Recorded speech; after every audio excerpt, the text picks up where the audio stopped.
एक छोटे सी गांव के एक कोने में एक पुरानी हवेली थी जिसमें कोई रहने की हिम्मत नहीं करता था। कहते हैं कि रात के समय वहां से अजीब तरह की आवाजें आती है। एक दिन रमेश नाम का एक नौजवान जिसे रहस्य जानने का शौक था, उसने हवेली के अंदर जाने का फैसला किया। चांदनी रात थी और हवेली के अंदर अंधेरा छाया हुआ था। रमेश ने अपनी टॉर्च जलाई और धीरे धीरे अंदर बढ़ने लगा। हर कदम पर जमीन से अजीब किस्म की आवाज आ रही थी और एक पुरानी घड़ी की टिक टिक हवेली में गूंज रही थी।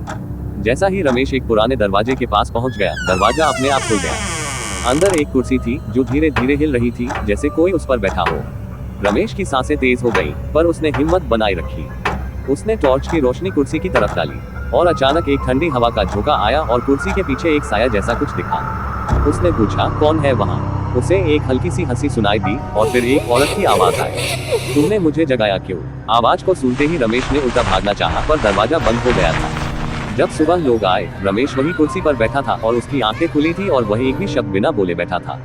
कहते हैं उस रात उसने जो देखा, उसके बाद वह कभी किसी से कुछ नहीं बोल पाया। और कहानियां सुनने के लिए हमारे चैनल से जुड़े रहें, और अगर आपको हमारी कहानियां पसंद है तो इस वीडियो को लाइक, शेयर, कमेंट्स करें और चैनल को सब्सक्राइब करें। धन्यवाद।